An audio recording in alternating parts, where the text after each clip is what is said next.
છોટાઉદેપુર લોકસભા સાંસદ ખેલ મહોત્સવનો ઉત્સાહભેર વાતાવરણમાં સમાપન સમારોહ યોજવામાં આવ્યો હતો।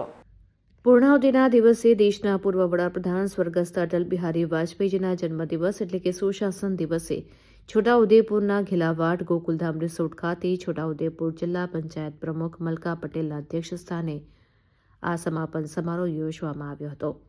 આ ખેલ મહોત્સવમાં પ્રથમ, દ્વિતીય અને તૃતીય સ્થાન પ્રાપ્ત કરનાર ટીમને ઉપસ્થિત મહાનુભાવોના હસ્તે રોકડ પુરસ્કાર, ટ્રોફી અને પ્રશસ્તિપત્ર આપીને સન્માનિત કરવામાં આવ્યા હતા। આ પ્રસંગે દેશના વડાપ્રધાન વર્ચ્યુઅલ માધ્યમથી આ કાર્યક્રમો સાથે જોડાઈને યુવા રમતવીરોને શુભેચ્છાઓ પાઠવી પ્રોત્સાહિત કર્યા હતા। આ પ્રસંગે છોટાઉદેપુર લોકસભા સાંસદ જશો રાઠવા, જિલ્લા કલેક્ટર ગાર્ગી જૈન, છોટાઉદેપુર ધારાસભ્ય રાજેન્દ્રસિંહ રાઠવા, પાવીજેતપુર ધારાસભ્ય જયંતિ રાઠવા, સંખેડાના ધારાસભ્ય અભયસિંહ તડવી, જિલ્લા ભાજપ પ્રમુખ ઉમેશ રાઠવા, પૂર્વ રેલ રાજ્યમંત્રી નારણ રાઠવા, જિલ્લા રમતગમત અધિકારી વિક્રમ રાઠવા, નગરપાલિકા પ્રમુખ મંજુલા કોલી, છોટાઉદેપુર તાલુકા શહેર ભાજપના હોદ્દેદારો, જિલ્લા અને તાલુકા પંચાયતના હોદ્દેદારો, નિર્ણાયકો, માર્ગદર્શક શિક્ષકો અને રમતવીરો મોટી સંખ્યામાં ઉપસ્થિત રહ્યા હતા। ત્યારબાદ ફૂટબોલની બીજી ટીમ તૈયાર રહે।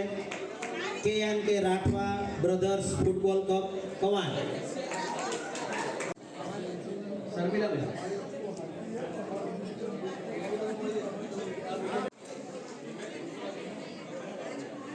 મહોત્સવ 2025 અંતર્ગત ઓગસ્ટ મહિનાની એન્ડથી રજીસ્ટ્રેશન શરૂ કરવામાં આવ્યું।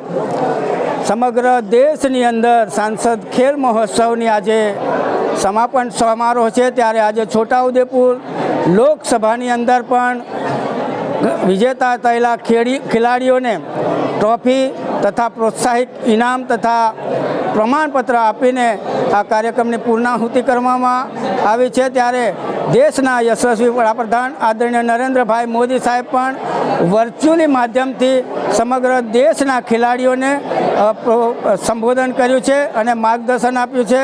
ત્યારે તમામ ખેલાડીઓને હું ખૂબ ખૂબ શુભેચ્છા પાઠવું છું, અભિનંદન આપું છું। વંદે માતરમ।